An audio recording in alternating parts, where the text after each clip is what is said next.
Hello, আসসালামু আলাইকুম। সবাই কেমন আছেন? অনলাইনে বা অনলাইন বিজনেস করে অনেকেই টাকা-পয়সা ইনকাম করতে চান। এখানে সবচেয়ে বড় যেই প্রবলেমে অনেকেই পড়ে সেটা হচ্ছে অনেকেই অনেক ধরনের কোর্স, অনেক ধরনের ট্রেনিং, অনেক কোচ এদের ফাঁদে পড়েন। অ আমি স্বীকার করি যে অনেক কোচ আছে, অনেক বেস্ট ট্রেনিং আছে। কিন্তু অনেক আছে যেগুলো আপনাদের টাকা-পয়সা নষ্ট করে। আ আপনারা হাজার, হাজার ডলারের স্ক্রিনশট দেখেই তাদের ফাঁদে পা দেবেন না, এটা আমার অনুরোধ।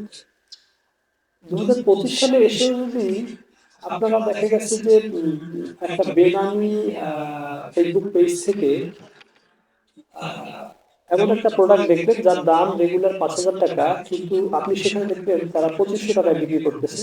আপনি সেখানে ৳৫০০ অ্যাডভান্স দিলেন এবং আপনি কিন্তু 100% ধরা খেলেন। এটা যদি আপনি খান ২০২৫ সালে তাহলে কিন্তু আপনি আগাতে পারবেন না। তাই আমি বলব যে আপনারা একটু চিন্তা ভাবনা করেন, একটু ক্রিয়েটিভ হন। ২০২৫ সালেও যদি আপনি ক্রিয়েটিভ না হন তাহলে কিন্তু আ আপনি সব জায়গায় ব্যর্থ হবেন। আ আপনি যদি কোথাও কোনো কোর্স করেন, আপনি যদি কারো ডলারের স্ক্রিনশট দেখেন, আপনি যদি আ অনলাইন বিজনেসের কারো কুরিয়ারের স্ক্রিনশট দেখেন, আপনি সেখানে ঝাঁপিয়ে পড়বেন না।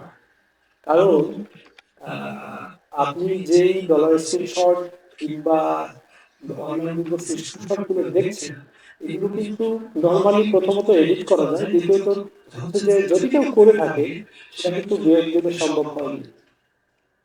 আপনার যদি কেউ কোনো একটা স্কিল শিখে এরপরে কাজ করতে চান, তাহলে কিন্তু অবশ্যই আপনাকে সময় নিতে হবে।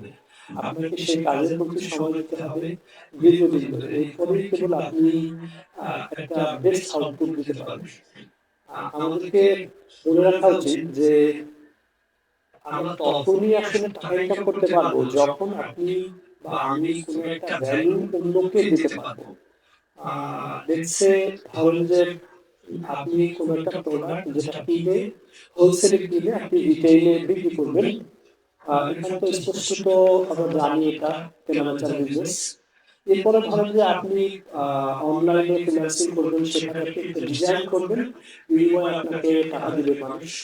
এভাবে বিনিময়ের মাধ্যমেই কিন্তু মানুষ টাকা ইনকাম করে। কিন্তু ট্রেডিং বলেন বা ফ্রিল্যান্সিং বলেন, এইসবে অনেক ধরনের ধোঁকাবাজি চলতেছে।